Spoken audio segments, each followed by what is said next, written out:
Quem financia a campanha de Jair Bolsonaro? Pergunta-se muito quem financia a campanha do PT, quem financia as outras campanhas.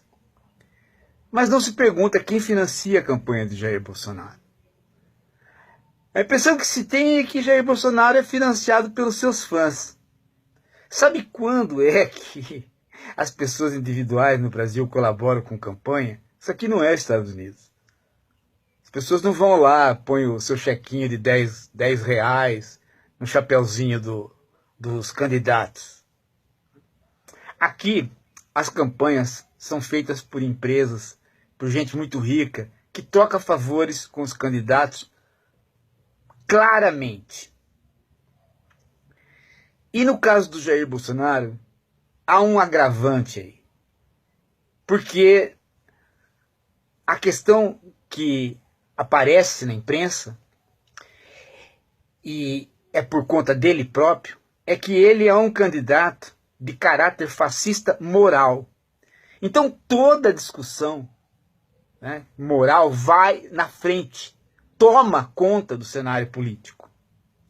Pela primeira vez se está tendo uma campanha onde a discussão é exclusivamente moral. A campanha do Collor já foi assim. Ela deu o primeiro sinal de que nós estávamos transitando por uma moralização da política. Que é bom, não é ruim. Mas ela esconde o outro lado da política, que é o lado econômico. Quem são os pilares financiadores da campanha do Collor? E aí, meu amigo, funciona um tripé. E esse tripé, diferente do tripé do Collor, é um tripé planejado. Com o Collor, o que foi feito foi o seguinte: ele foi crescendo nas pesquisas e aos poucos o dinheiro foi migrando para ele. Mas ele próprio já era um cara rico. E ele próprio já era um dono de uma concessionária da Globo. Ele próprio já havia sido político. O avô dele havia sido político. Então, de certo modo, também tinha uma tradição na política. Agora não. Bolsonaro era um capitão do exército, pobretão, que de repente começou a ter um patrimônio um tanto estranho. Mas ainda assim vamos computar, né? O problema é que Bolsonaro não é um candidato que começou a crescer. Ele não cresceu. Ele está no primeiro lugar, mas com pouco voto. Um pouquíssimo voto. Se você computar as outras eleições, além de ele ser o candidato mais rejeitado, ele tem pouco voto.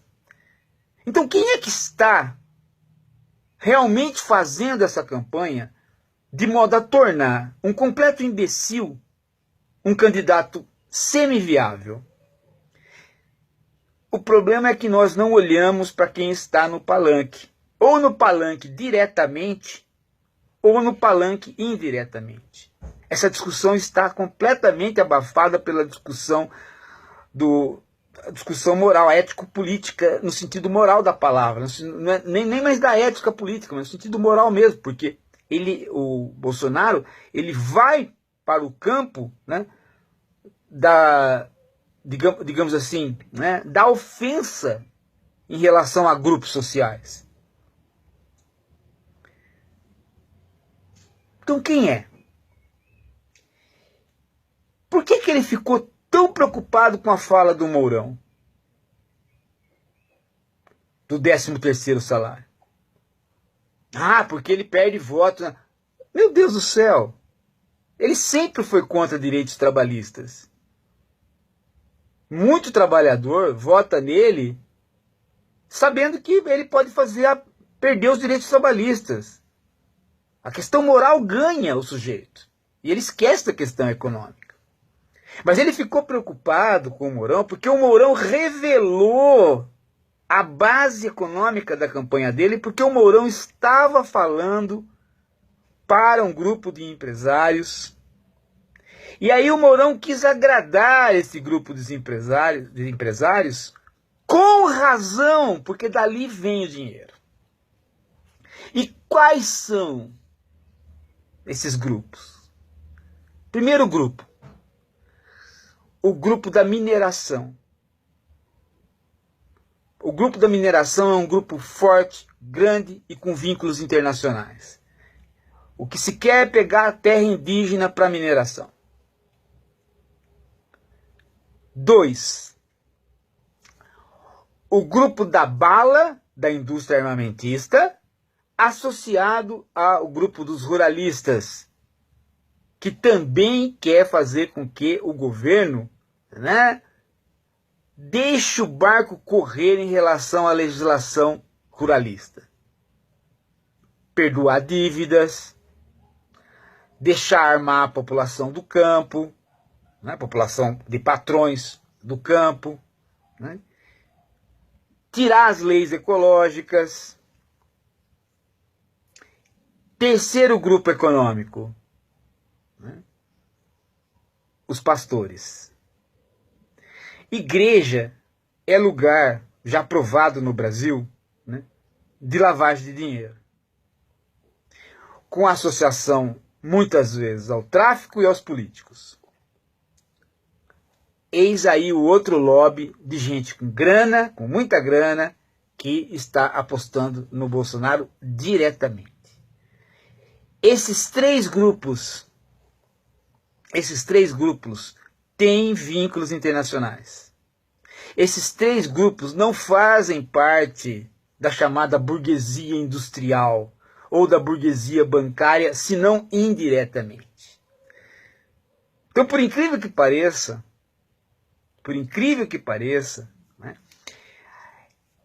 o Bolsonaro representa, da parte da burguesia, da parte dos patrões, justamente a parte mais atrasada e justamente a parte que menos tem a ver com o futuro, porque ela trabalha com a exploração da fé, a exploração da vida e a exploração da terra.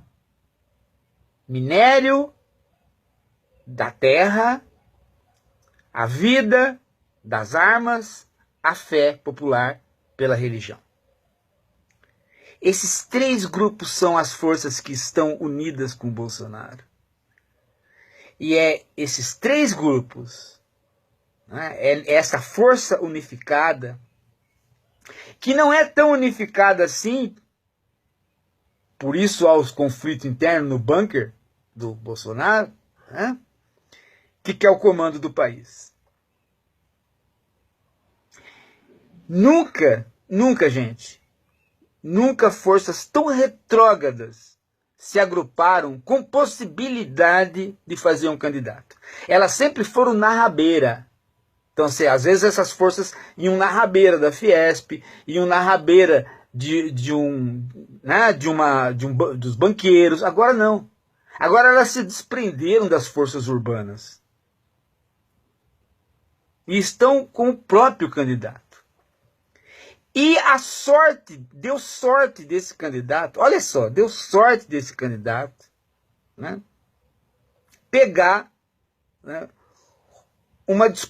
se envolver numa discussão moral que, ao mesmo tempo que mobiliza uma parte da população, as mulheres, por exemplo, saindo na frente contra ele, e talvez isso nos salve, mas isso também esconde uma discussão sobre leis trabalhistas no campo, sobre a questão do minério, sobre a questão de como a expulsão dos indígenas não tem a ver com índio, mas tem a ver com a terra, como a indústria armamentista cresceu assustadoramente, como é que a indústria armamentista quer o controle do governo, sim, porque o governo tem exército e o governo tem polícia para fazer a compra estatal de material bélico.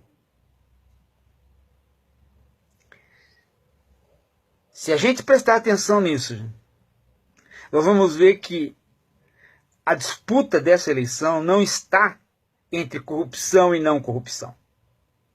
A disputa dessa eleição não está entre ser fascista moral e não ser fascista moral, ser liberal.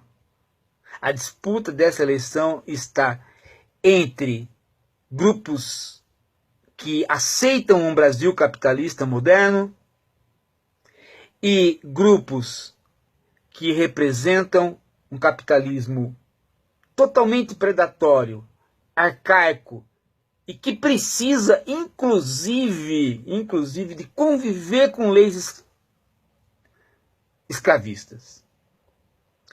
A indústria do minério, a bancada da bala e as indústrias da bala, a indústria do minério associada aos ruralistas e a indústria da fé. Esses três pilares, gente, representam exatamente o Brasil arcaico, o Brasil que não pensa, o Brasil do analfabetismo, o Brasil que pertence ao campo. Reparem bem como aumentou o número de deputados que vem da bancada ruralista e da bala, o número de deputados que vem da própria polícia, o número de deputados que vem das correntes evangélicas. Reparem como isso aumentou assustadoramente.